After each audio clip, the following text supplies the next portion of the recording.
Boa tarde a todos. Boa tarde. Irmãos e irmãs, mais uma grande oportunidade, de estarmos aqui nessa casa.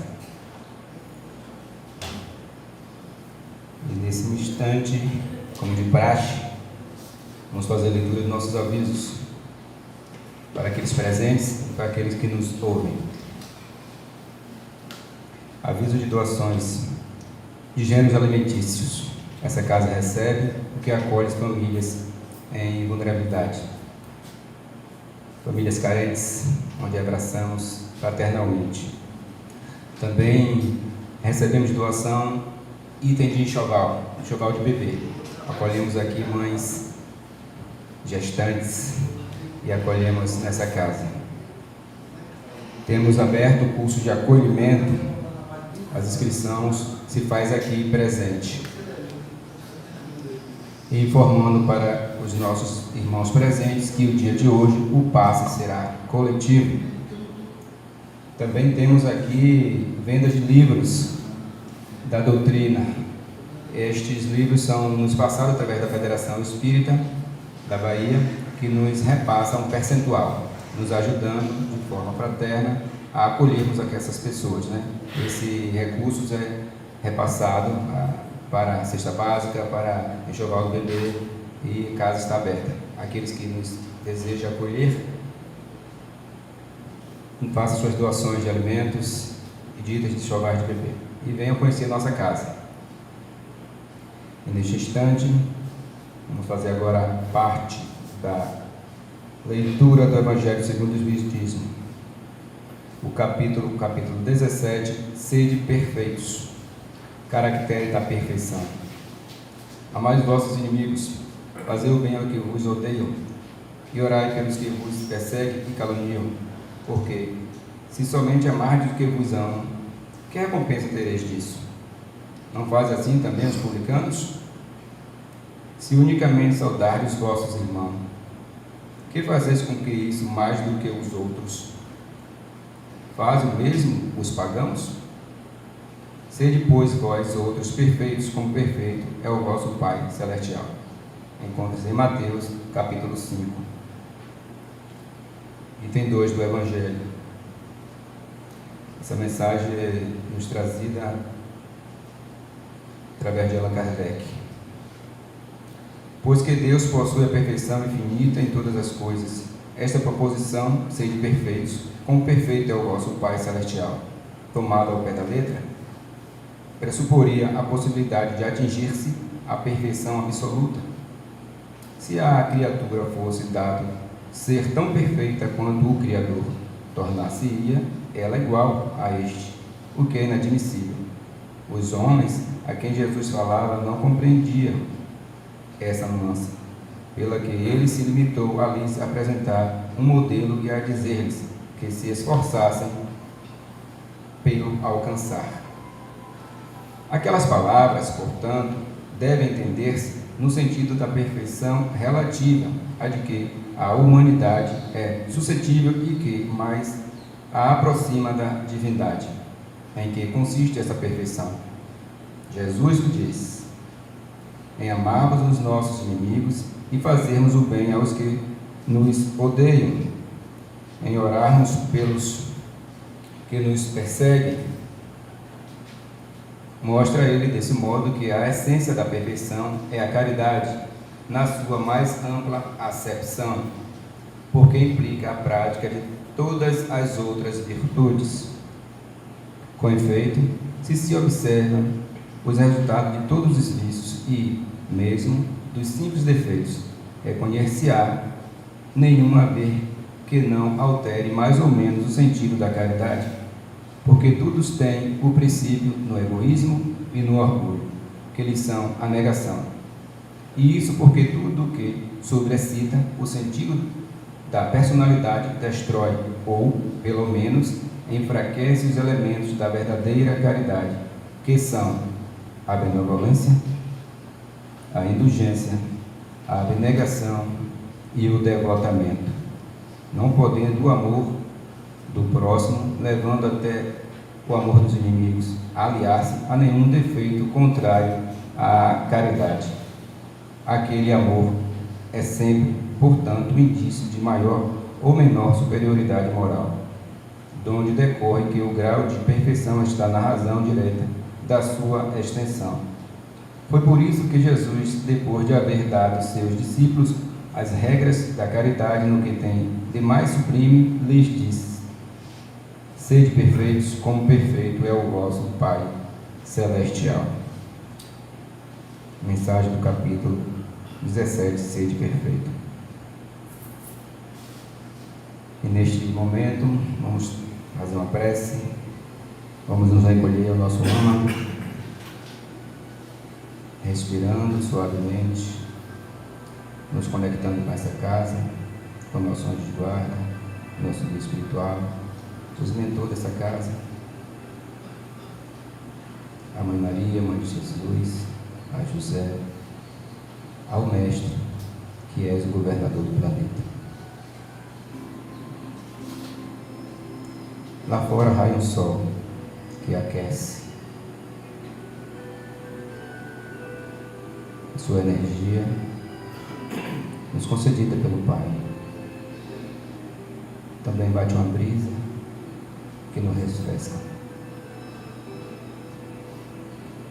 O ar que respiramos, que mantém nossa morada, nosso corpo físico, a vida. Que possamos nos conectar a essa energia. Que possamos sentir o cheiro suave da benesse do Mestre Jesus.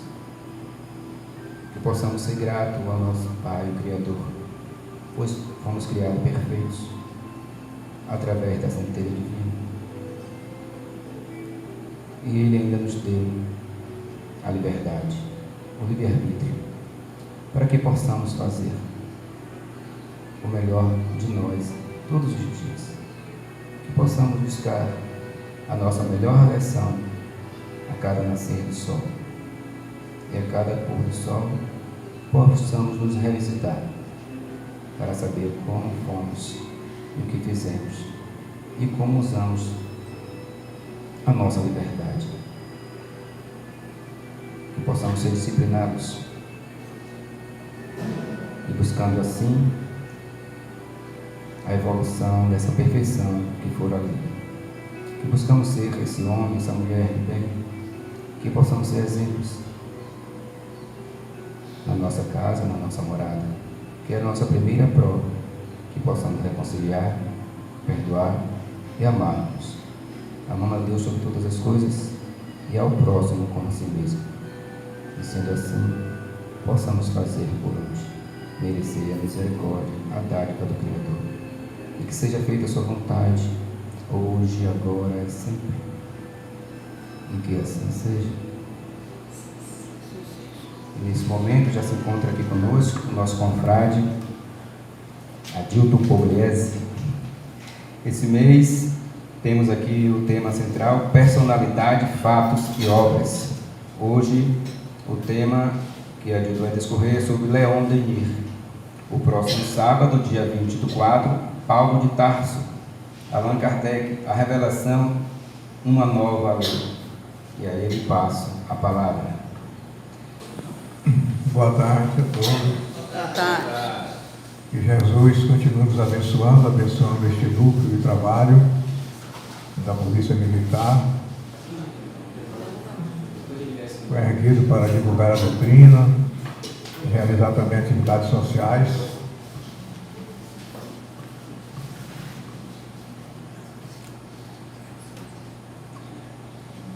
Bom, a doutrina espírita, o espiritismo, além de Allan Kardec, não só antes dele, como também depois dele, recebeu a contribuição de muitos homens e de muitas mulheres. Muitas pessoas renasceram com a missão de preparar a vinda do Consolador, também renasceram para acompanhá-lo durante a realização do trabalho dele, no século XIX, e depois que ele desencarnou,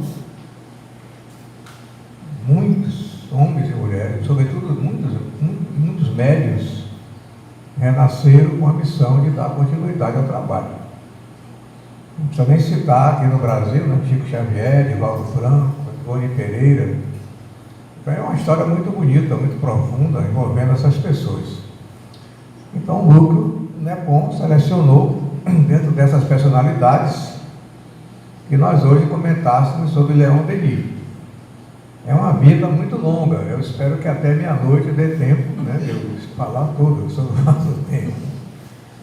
É uma vida das mais fascinantes da doutrina. Leon Denis. Por que esse nome? Porque ele foi francês. Leon Denis.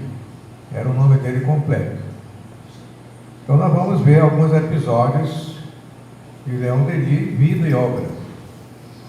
Porque ele também escreveu muitos livros e foi um seguidor fiel de Allan Kardec. É importante dizer. Por que estamos aqui hoje falando de Leon Denis, envolvido com o Espiritismo?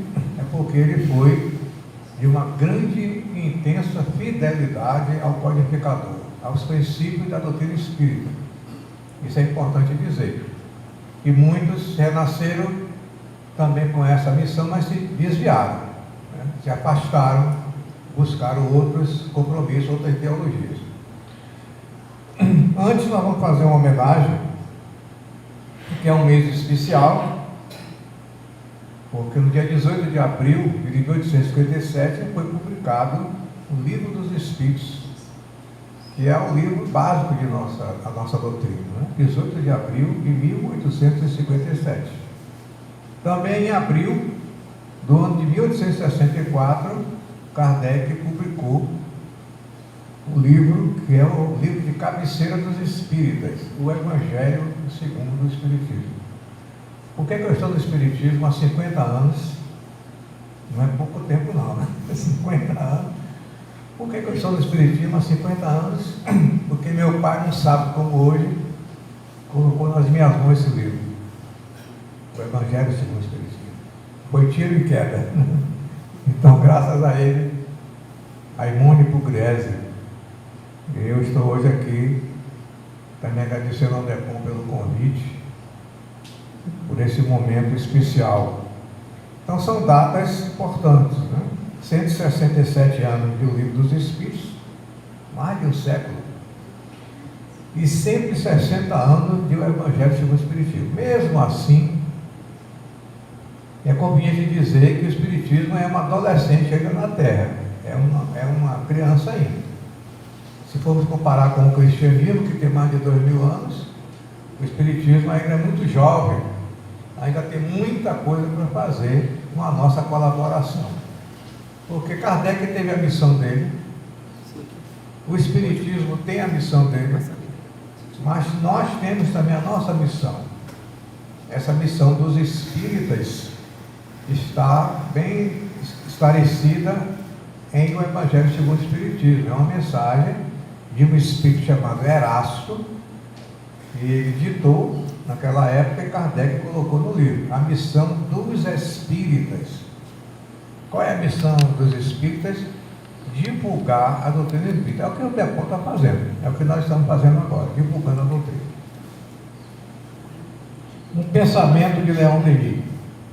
A verdadeira religião não é uma manifestação exterior, é um sentimento e é no coração humano que está o verdadeiro tempo do eterno. Destaco essa mensagem no início, para vocês observarem o quanto ele era, inclusive, um poeta.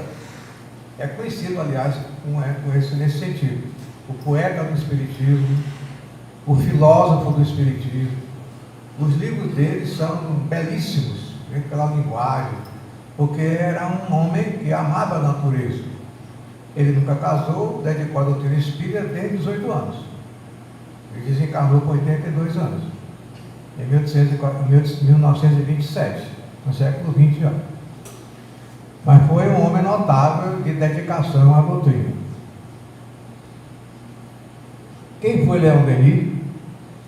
Vou projetar aqui algumas fotos dele, em diversas épocas da sua vida, que ele saiu bem idoso. Aqui nessa foto, deixa eu mostrar aqui, E a segunda foto, ele saiu já com a minha idade, já 80 anos. E ele é ativo na doutrina, dirigindo congressos e tudo mais. Aí saiu ele bem jovem, ele ao lado de Kardec. Por que Leão Denis o plano B? Ele foi o plano B. Vocês sabem o que é o plano B, né? A gente sempre na vida tem que ter um plano B, qualquer urgência. Por exemplo, eu estava comentando com ele, né? O palestrante não vem, tem que ter um plano B. O palestrante está preso no engarrafamento, é que a gente faz, é o desespero, não deve ter desespero. Tem que ter um plano B, de alguém para substituir, para poder não ter. Eu vivi essa experiência na Mansão do Caminho muitos anos e muitos centros, de não nos preparar para uma situação dessa. O palestrante não chegou até agora. O que aconteceu? Ninguém sabe. Eu mesmo vivi esse drama, na época não tinha celular. Eu trabalhava num banco. Antes de sair, o presidente está me chamando. Eu não tinha condições de sair do banco. Dizia ao presidente: espera que eu vou fazer uma palestra na Casa Espírita, né? Eu seria demitido. Então, não tinha como avisar a instituição. E as instituições se aborreciam.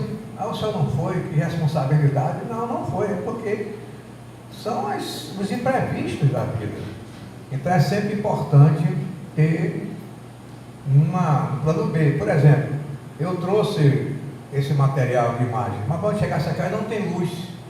A luz faltou. O que você vai fazer? Vai parar? Não vai ter mais palestra? Não. Tem que ter um plano B, né? Fazer a palestra sem necessidade do computador. Então, isso na vida é sempre importante. Nós temos um plano B. E por que Leão Denis era o plano B? Era o ano de 1861. Kardec já havia publicado o Livro dos Espíritos e também o Livro dos Médiuns, 1861. Mas ele estava preocupado, era no mês de dezembro. E ele começou a ficar preocupado quando ele viu, né, o tamanho da missão. O Espírito disse a ele, né, que ele iria ser o reformador, ia ser o codificador da doutrina. E ele então resolveu consultar os Espíritos. Olha, se acontecer alguma coisa comigo, tem alguém para me substituir? O Espírito Santo tem. Não se preocupe que Deus não vai colocar na mão, nos ombros só de um homem uma missão como essa. Diz então, como a providência divina, né, programa tudo. Mas bem assim ele perguntou, isso está anotado no livro que foi publicado depois que ele morreu. Ele morreu em 1869, em 1890 foi publicado um livro chamado Obras Póstumas, de vários documentos que foram encontrados no gabinete dele.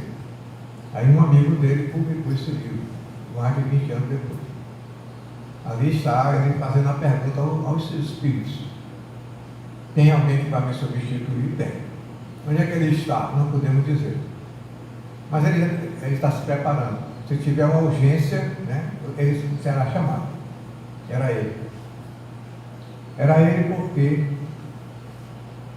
quando ele tinha 18 anos,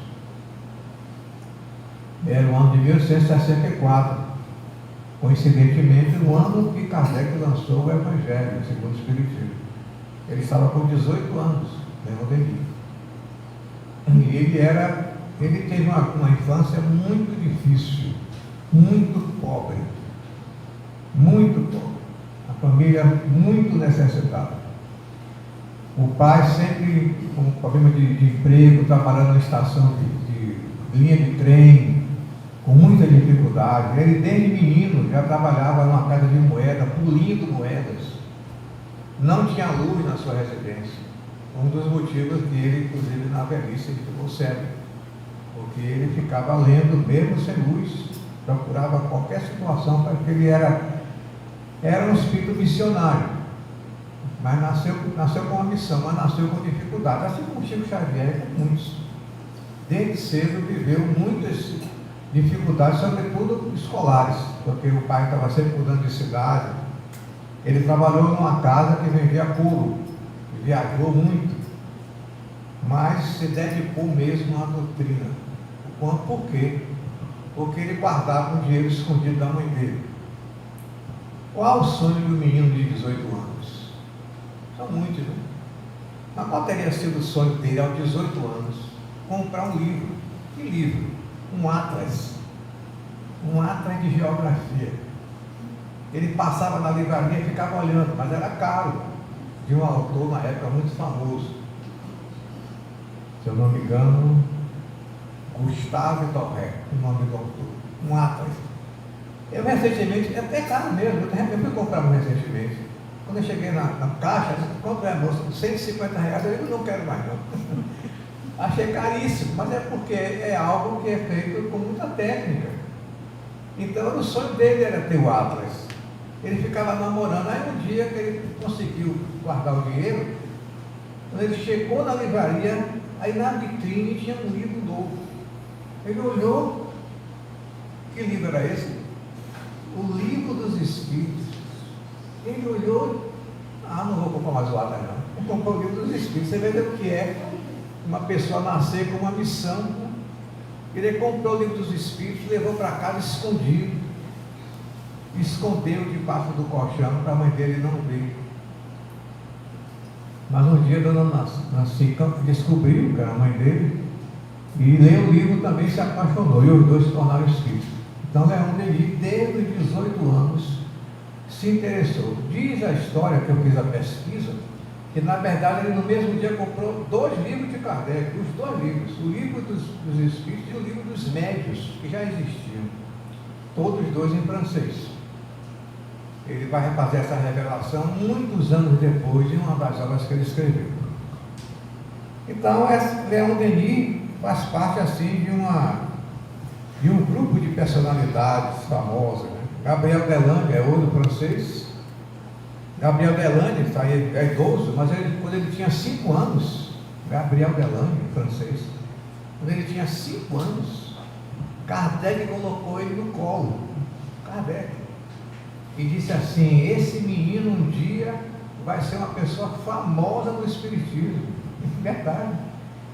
Foi mesmo. Engenheiro, escreveu muitos livros, vale a pena. É como o Divaldo sempre me dizia, a gente não pode esquecer dos clássicos, dos pioneiros. Gabriel Delanne, é um nome bonito, né? Gabriel Delanne, mais bonito do que Pugliese, né? Queria ser Adilton Delanne, né? Mais bonito. Allan Kardec, famoso, e Leon Denis, grandes colaboradores. Aí já está, né? Além deles, também Camille Flammarion, foi um astrônomo, muito jovem também. Amélie Gabrielle Boudet, a esposa de Allan Kardec, muito famosa, ajudou muito ele. O que teria sido Kardec sem Amélie Boudet? O que teria sido de mim, nos 50 anos de doutrina sem Ju, que está ali sentado, que é a companheira de 56 anos, me acompanhando, porque são pessoas que vêm para dar essa ajuda. Meu pai também me ajudou muito. Amélia Rodrigues diz, existe uma frase que diz assim: ao lado de um grande homem, há sempre uma grande mulher. Amélia Rodrigues sugere outra maneira: ao lado de um grande homem, há sempre uma mulher compartilhando, ao lado dele, ajudando. Então, Amélie Boudet foi uma grande ajuda para Kardec, sobretudo depois que ele desencarnou. Ela viveu ainda muitos anos depois da morte dele, e ela foi responsável pela divulgação das obras e criou uma instituição para isso. Pierre Leymarie, que está aí o último nome, foi o sucessor de Kardec na gerência da livraria e da sociedade que Kardec fundou. Vocês sabem, né? Kardec foi quem criou o primeiro centro espírita do mundo.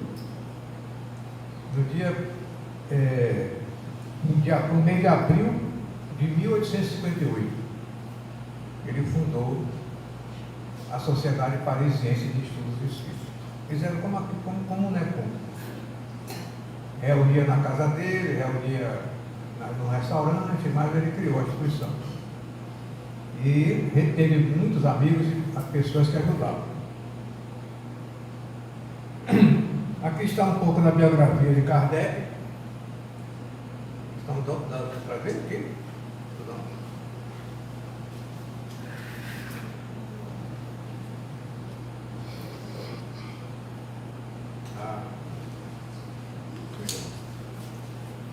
Aí está o mapa da França.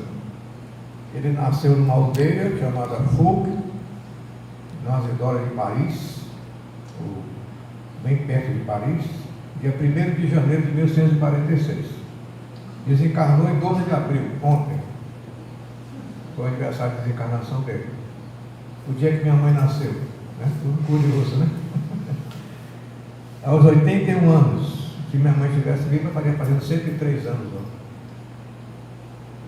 Desencarnou aos 81 anos na cidade de Tours, com quase 82 anos. Filho único de Joseph Denis, um pedreiro, pobre. Depois foi carteiro e ferroviário, o pai dele.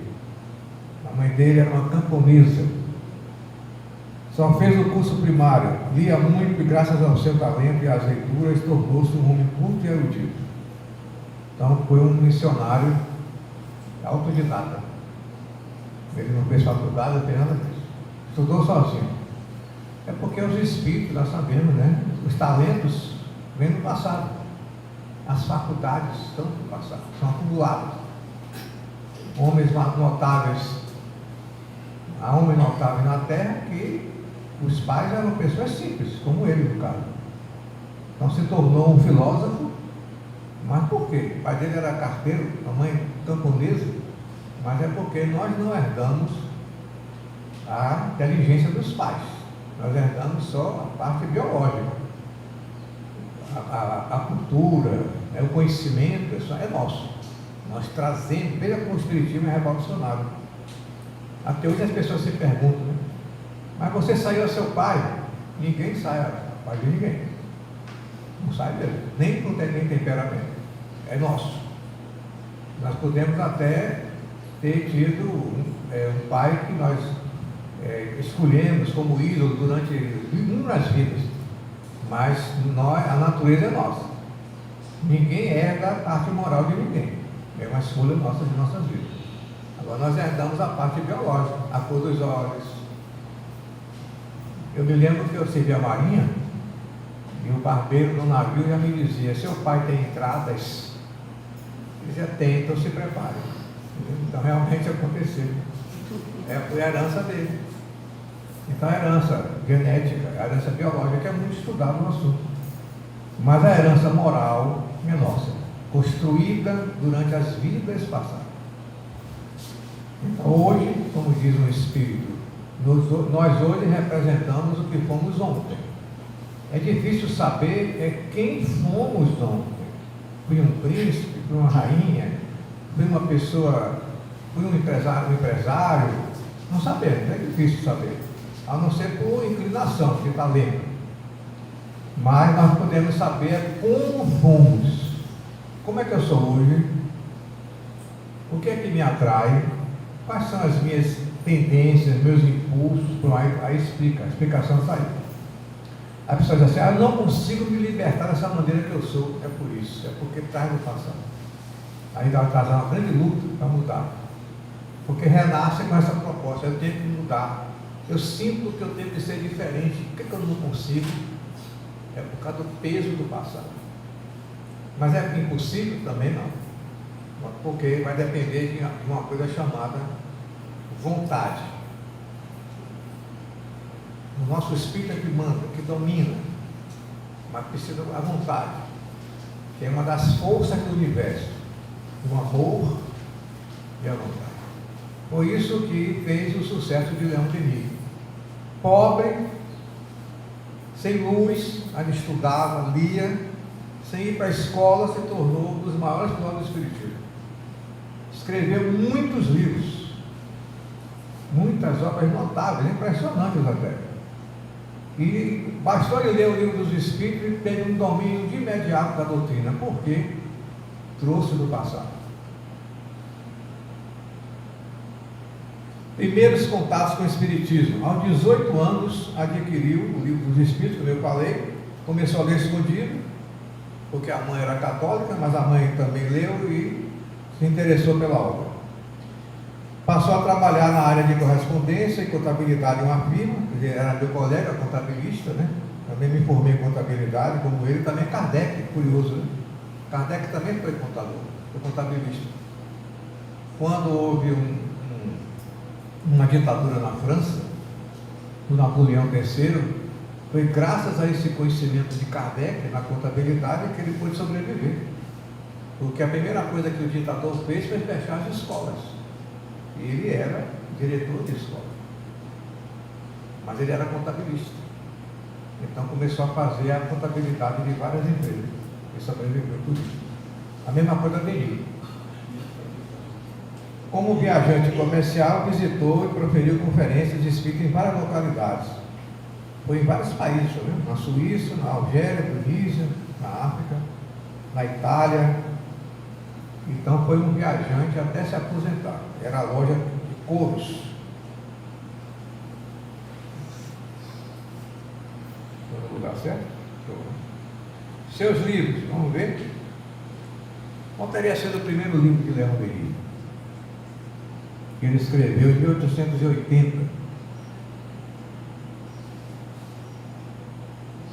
Aqui estão dois. Não foram livros espíritas, foram romances. Giovanna e o livro Progresso. Há um outro também que eu não localizei. Não consegui achar a capa na internet. Mas esses dois são os livros mais citados pelos biógrafos dele. Os primeiros livros que ele escreveu. Depois começa, vamos apresentar aqui também vários livros que ele escreveu já aí na parte da doutrina. Estão todos aí em francês. É só para vocês conhecerem as capas que eu consegui capturar na internet. Capas da época em que eles foram publicados. Observe que os nomes estão todos em francês, mas eu vou mostrar os livros em português. Qual teria sido o primeiro livro dele? Qual teria sido o assunto que ele se interessou e publicou o primeiro livro, que é muito lido, muito conhecido, O Porquê da Vida? O primeiro livro de Leão Denis, publicado em 1885. O que somos, de onde viemos, para onde vamos? É uma das perguntas básicas, né, que todos fazem no mundo. Quem não faz essa pergunta? De onde eu vim? Onde eu vou? Qual é o meu destino? O que é que eu estou fazendo na vida? Por que eu nasci? Muitas perguntas. Nós somos eternos perguntadores. Há um espírita chamado Herculano Pires que ele diz que o Antigo Testamento, que nós conhecemos na Bíblia, né? A Bíblia é formada pelo Antigo e pelo Novo Testamento. São 69 livros. 69 livros. Para fazer o quê? Responder isso. Herculano Pires diz que o Antigo é a pergunta dos homens a Deus. De onde eu vim, Senhor? Onde eu vou, Senhor? E durante todos os séculos os profetas vinham responder: você é pó e para o pó você vai retornar. Porque é um dos princípios de muitas religiões. Não aceitam nem a vida anterior, nem a vida após a morte. Morreu, é o que pensa o materialismo. Quando não é no pensamento do materialismo, é no pensamento de uma sobrevivência com destino certo, vai para o céu, vai para o inferno. Aí 15 séculos depois veio Jesus para trazer o Novo Testamento. Moisés trouxe o Antigo. Aí vem Jesus e traz o Novo.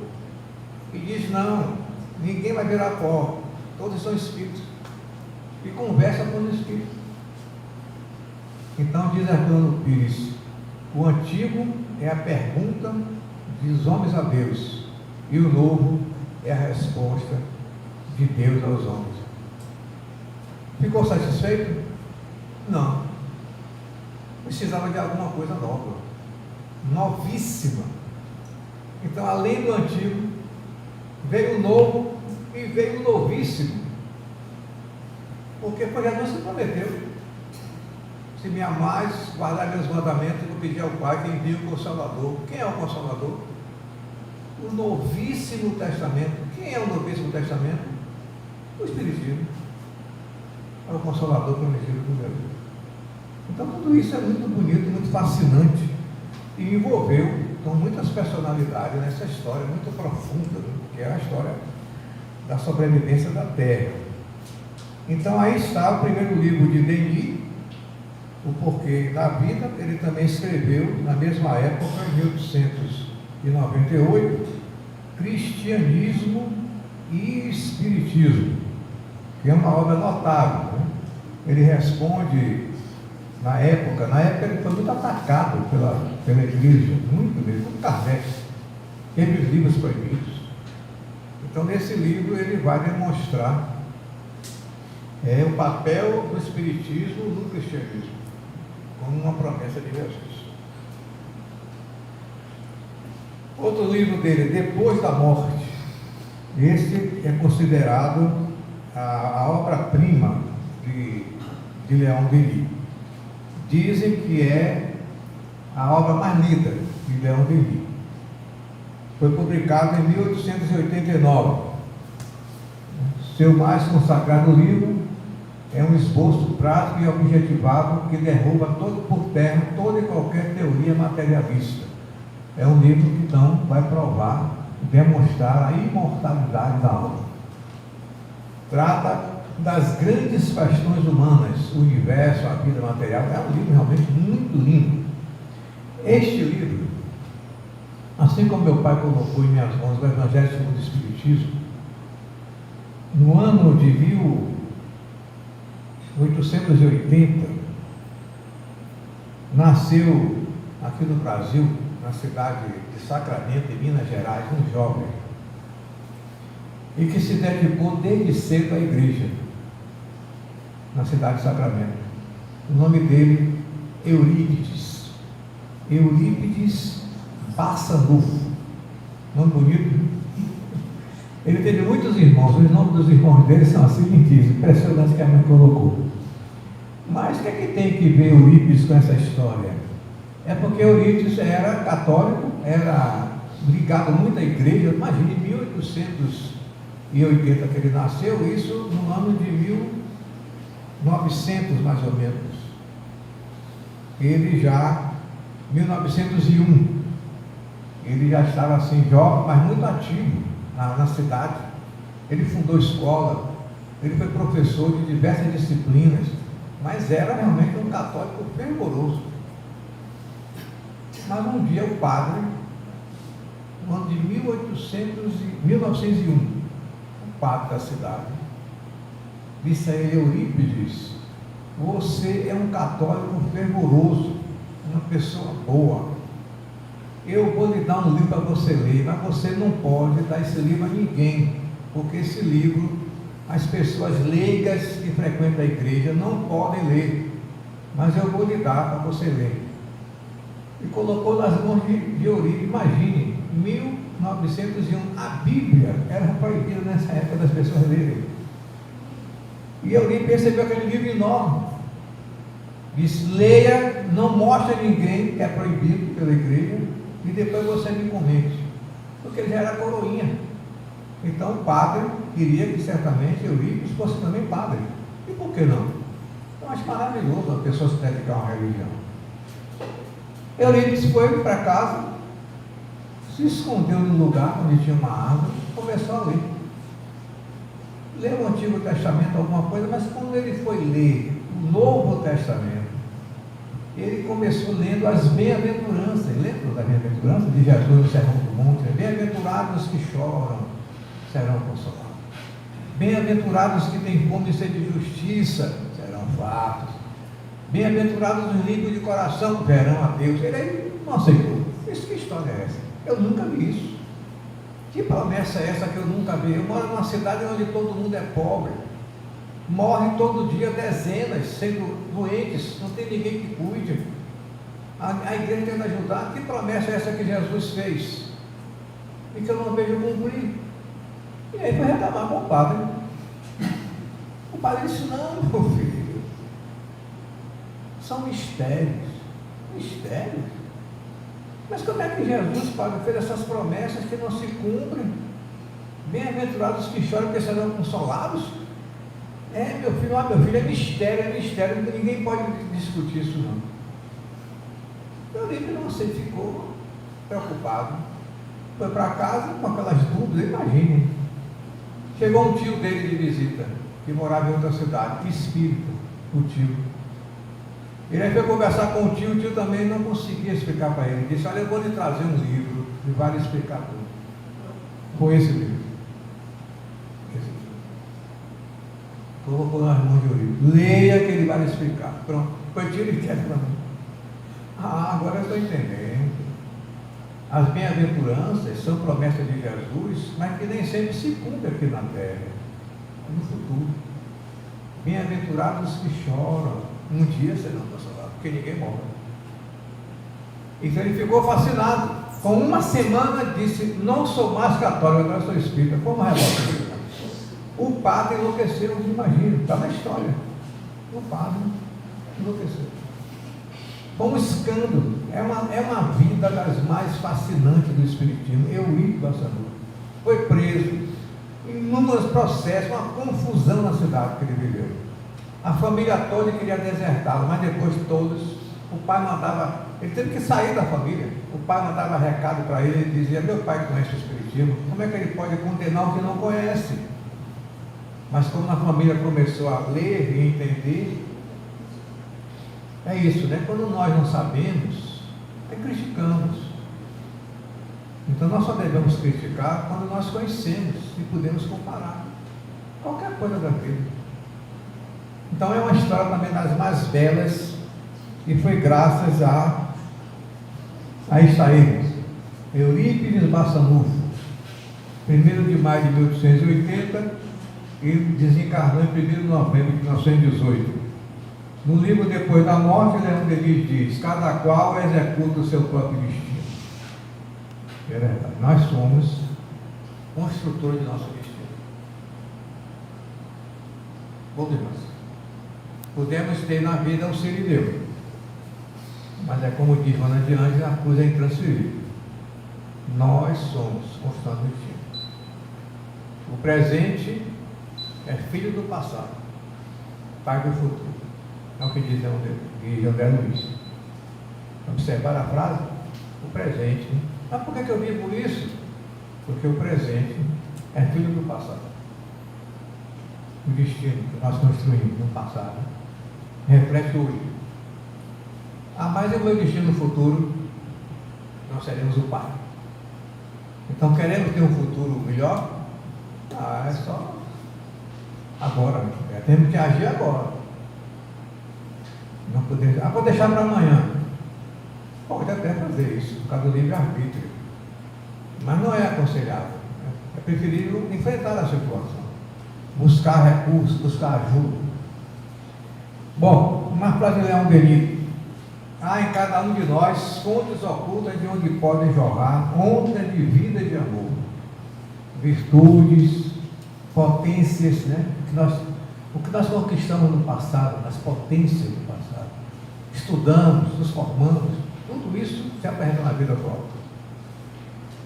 E é aí no santuário íntimo que é preciso procurar Deus. Não querendo procurar Deus, o reino de Deus, onde está o Senhor? Onde é que ele virá, Senhor? O Senhor prometeu o reino de Deus, ele vai chegar quando? Como é que ele vai ser anunciado? Não será anunciado, não virá, porque já está dentro de vocês. É o reino de Deus dentro de nós. Outra frase de Leão Denis. Não há provações eternas, mas sim reparações proporcionadas às faltas cometidas. Não temos outro juiz nem outro carrasco a não ser a nossa consciência, pois essa consciência, assim que se desprende das sombras materiais, torna-se um julgador terrível. Então tem uma questão de consciência. Você não tem consciência, não? É isso. O que é a consciência? Até hoje a ciência procura saber o que é. É o Espírito. E um dia, né, nos levará a fazer o julgamento conosco mesmo. Como dizia Paulo de Tarso, é a luta conosco mesmo. É essa luta de consciência. Algo me diz que eu não faça isso. Alguma coisa está me dizendo que eu não faça, que eu recuse, que eu evite. Porque como é que isso é chamado no Espiritismo? Né? Tentação. Né? Alguma coisa está me tentando, eu não quero, eu não vou aceitar. Mas que bobagem, todo mundo faz isso. Mas nós não devemos ser todo mundo. devemos ser mais. Por quê? Por causa do que está escrito aí, né? No julgamento da nossa própria consciência. Porque é Deus que vai nos julgar? Vai ter um tribunal? Nada disso. Muitas pessoas pensam que isso, eu vou para o inferno, mas não existe também inferno. Porque nós não temos um Deus que pune, como meu pai me dizia, nós temos um Deus que dá oportunidades. Mas o Senhor, eu errei, o que é que eu faço? Você vai voltar, vai reencarnar, você vai ter novamente a oportunidade de corrigir essas situações, como está ali, né? Não há provações eternas, mas sim reparações na vida. Olha o outro livro dele, esse eu considero o mais famoso de todos e o mais lido. O problema, pelo título vocês estão vendo, né? O problema do ser, do destino e da dor. 1905. Quem somos, de onde viemos, para onde vamos, por que sofremos? Quem é que não quer saber? Por que nós sofremos? Qual a causa pela qual o mundo sofre? É uma pergunta de milênios, e que nem a ciência conseguiu ainda responder. A ciência, ela pode até ajudar a dor física, um medicamento, uma cirurgia, mas as dores morais, as dores, uma espécie da perda de alguém, que a pessoa não tem um lastro que sustente, né? Nem uma religião, nem uma filosofia que desespero. Então essa ciência não consegue explicar. Já a doutrina espírita explica com muita propriedade a questão das causas atuais e anteriores das aflições. Está lá em O Evangelho segundo o Espiritismo, nos propondo tanto para as causas anteriores, para as causas atuais das aflições. O que é que o Espiritismo recomenda? Resignação. Você poderia falar um pouco sobre essa vida anterior, se por acaso tiver alguém que não tem esse conhecimento, que vida passada é essa? A vida passada é um dos princípios, né, da doutrina espírita, né, dos chamados princípios nucleares, princípios básicos, a reencarnação. Então nós somos seres que reencarnamos. Isso quer dizer que existem as vidas sucessivas. Então tivemos vidas passadas, vidas anteriores. Não sabemos quando foi que tudo começou, quando foi o dia que Deus nos criou como espírito. Aí é um processo de evolução muito longo, e não vou dizer que seja complicado, mas é preciso nos usar para estudar. Mas um dia nós fomos criados por Deus. Fomos criados como? Simples e sem conhecimento. Está no livro dos Espíritos. Lá está escrito assim: simples e ignorantes. E aí nós vamos adquirir o conhecimento através de uma lei chamada do progresso. Reencarnando e progredindo, reencarnando e progredindo, estudando, aprendendo, vivenciando, experiências, mas cada vez que a gente encarna, tudo que a gente aprende passa a ficar guardado em nosso espírito como faculdades, talentos. Nada é por acaso. Eu vou transferir para você, meu filho, tudo que eu sei, impossível. Você pode ensinar, mas a aquisição é do espírito. O menino pode dizer: não me interessa, não quero saber. Como muitos pais, né? Você vai ter que ser advogado como eu sou, mas eu não quero. Eu quero ser ator, eu quero ser cantor. É porque ele traz isso do seu passado. Talvez com muita insistência o jovem possa até se interessar, mas se ele não tiver inclinação, vai ser muito difícil. Muito difícil. Então, houve muitos homens famosos na Terra, de grande inteligência, e que até hoje, crianças. O que são as crianças superdotadas? Você vê uma criança de 3 anos, de repente, sentar num piano e tocar uma página clássica. Mas como? Que ele trouxe do passado.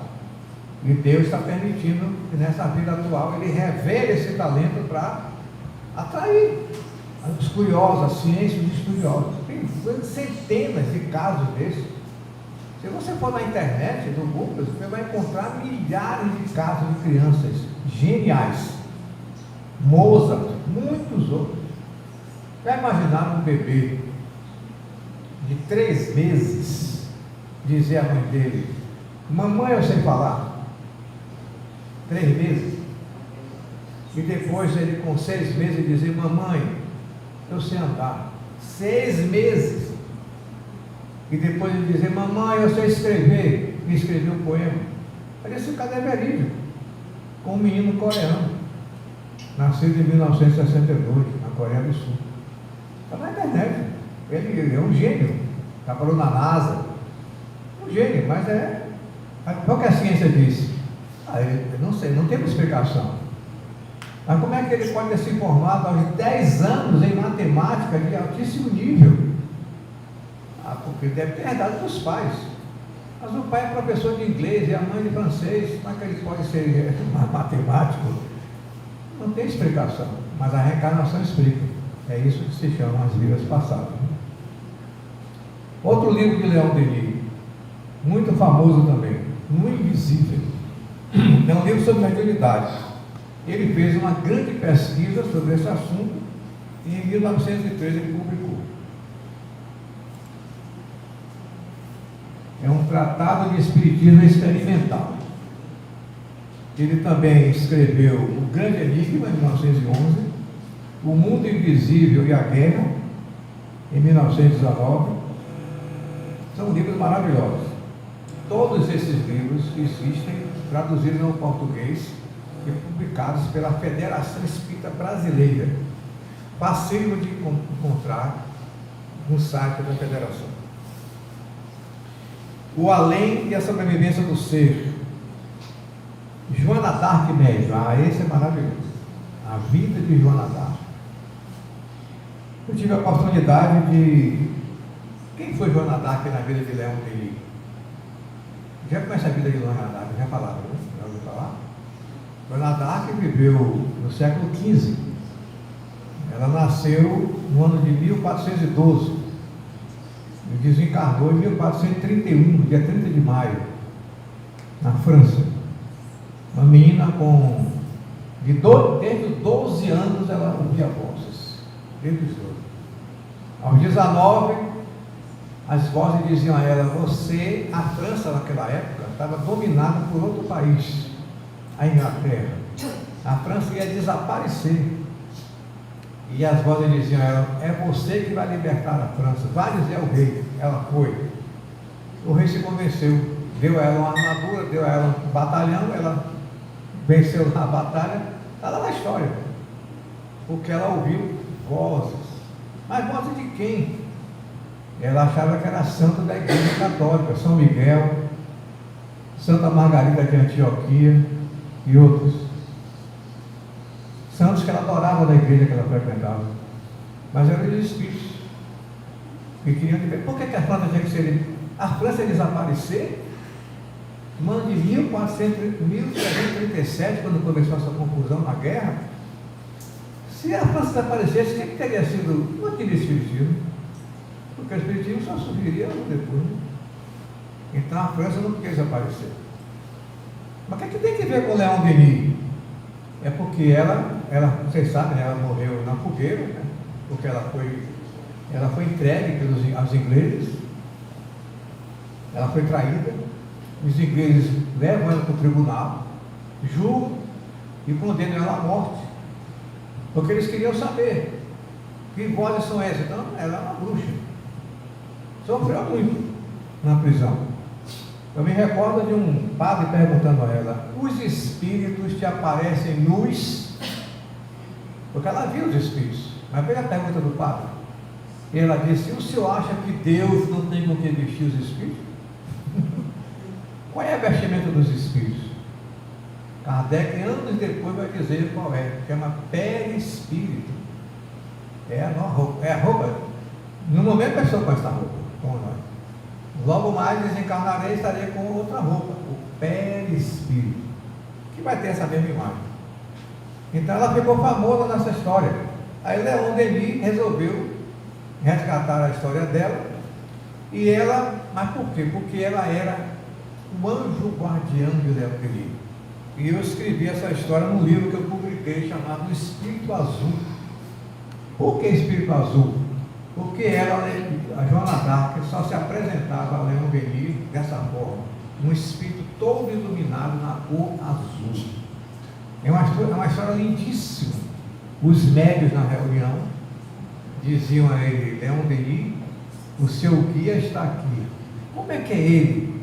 Não sabemos. É um homem ou mulher? Não sabemos. Ele é todo azul, é uma luz toda azul. Só depois que ela irá se revelar para ele. Era Joana d'Arc, e que o acompanhou durante toda a vida enquanto ele viveu. Vale a pena conhecer o livro que ele escreveu sobre Joana d'Arc. Ele também escreveu O Espiritismo e o Clero Católico, e outra obra também chamada Espíritos e Médiuns, de 1921. Escreveu também Síntese Doutrinária e Prática do Espiritismo e o Espiritismo na Arte, aquele último aqui embaixo. Também Socialismo e Espiritismo, quantos livros ele escreveu? Nesse livro, Síntese Doutrinária e Prática do Espiritismo, ele diz: Espiritismo não é a religião do futuro, mas do futuro das religiões. Essa frase, muitas pessoas falam dizendo que é de Kardec, mas não é de Kardec, é de Leon Denis, está nesse livro. Então, é um livro que ele escreveu para jovens, para crianças, inclusive, porque é de perguntas e respostas. Mais de 100 perguntas que ele faz e responde. O último livro dele, O Gênio Céltico e o Mundo Invisível. Por que esse livro é interessante? Porque tem várias mensagens de Kardec para ele, Leon Denis, psicografadas. É uma das coisas mais raras, Kardec se comunicando, se comunicou com ele muitas mensagens. Trouxe também, já para encerrar nosso trabalho, um fenômeno que aconteceu no ano de 2004, em Paris. Divaldo Franco recebeu uma mensagem em francês, ao contrário dele, Leon Denis. Está aí a mensagem, né? Que ele titulou Reconhecimento a Allan Kardec. E assinou Leon Denis, está lá a mensagem, talvez você vê que está escrito ao contrário. Nós só podemos ler se colocar no espelho, em frente de um espelho. Chama mensagem especular. É especular, não é espetacular não, é especular. Só pode ser lida colocando um espelho e você lê. Imagina a faculdade do médico, né, de receber uma mensagem em francês que ele não conhece, ao contrário. Divaldo já recebeu mensagem em alemão, ao contrário. Chico Xavier em japonês, ao contrário. É uma das provas da mediunidade, né, da imortalidade da alma. E para encerrar,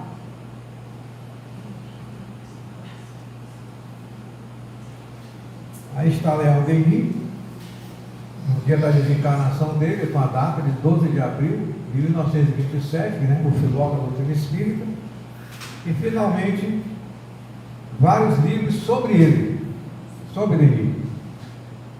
O mais famoso é esse daqui que eu trouxe, Leon Denis, o apóstolo do Espiritismo, sua vida, sua obra, de onde eu tirei uma boa parte desse material.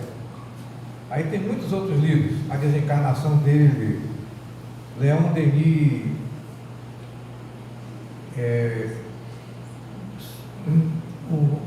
o apóstolo da caridade, Leon Denis, a maçonaria, porque ele foi maçom, muitos livros interessantes. Então, que prova a importância desse homem na doutrina espírita, né, para a humanidade. Muitos livros sobre a existência dele. Encerro com o pensamento dele. Quase que é uma poesia. Tende como templo o universo, como altar a consciência, como lei a caridade, por imagem Deus e por religião o amor. Muito obrigado.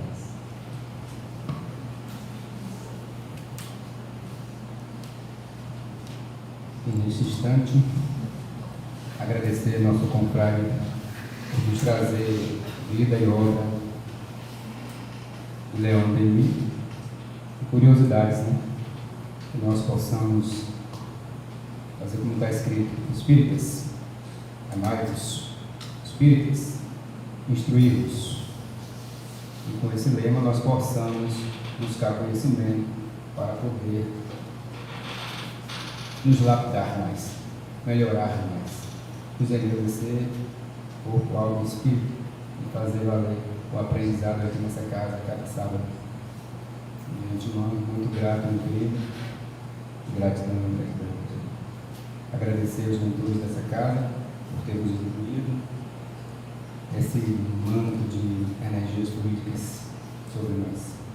E como hoje o passe é coletivo, vamos, por gentileza, aquele que faz parte da fluidez do passe, se coloca à disposição nessa sala, e todos os outros vamos emanar nossas energias fluídicas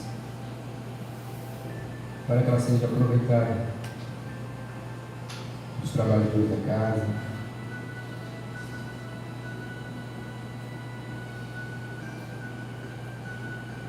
pelos espíritos que nos ajudam, nos cercam, pelos mentores,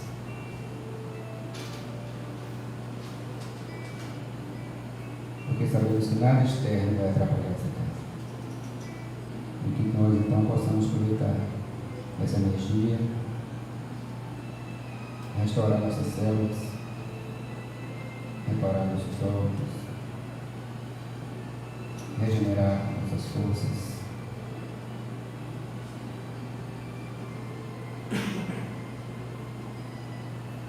e, se possível, milagrosamente curar nossos males do corpo físico.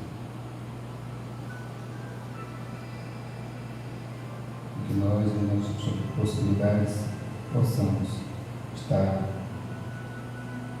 todos os dias de forma disciplinada buscando curar do corpo, da alma e do espírito. Mãe Maria, coloque o nosso manto sagrado de energia política, para que todos nós aqui nesse instante possamos também emanar energias políticas para aqueles que não estão presentes aqui, nossos familiares, nossos amigos, pois sabemos que o pensamento flui mais rápido que a velocidade da luz. Que possamos emanar bons fluidos, que as energias aqui se propaguem como ondas, além das paredes, chegando entre as mentes e corações. E diante de tudo, possamos ser gratos por essa oportunidade. A água aqui colocada à disposição esteja sendo magnetizada, purificada, que seja um bálsamo para quando formos usadas. Pai amado, Mestre e Senhor, tem piedade e misericórdia de nós que somos aprendizes da doutrina, buscando ser melhor cada dia. Que as energias aqui de diversas matizes e cheios suaves nos impregnam,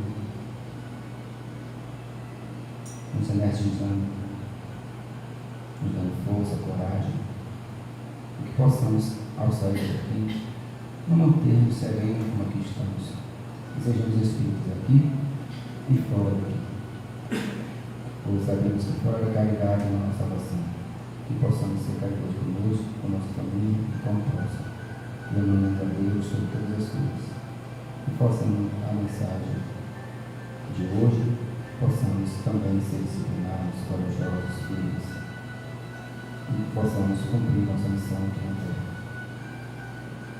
Nesse momento, agradecendo ao Mestre Jesus, e que seja feita sua vontade, hoje, agora, sempre, muita luz, muita paz, e que assim seja. Obrigado, irmãos e irmãs, por mais uma tarde. Graça e paz.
não ofende a Jesus, não fere a ninguém. A nossa alegria é bem do Evangelho, vibra e contagia, da criança ao velho, mesmo entre perigos, daremos as mãos,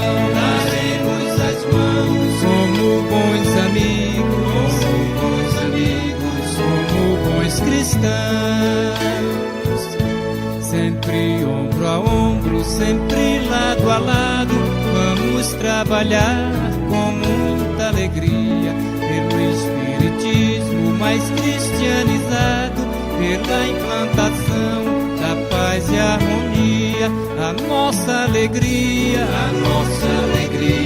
é bem do Evangelho, vibra e contagia, da criança ao velho, mesmo entre perigos, daremos as mãos, como bons amigos, como bons cristãos.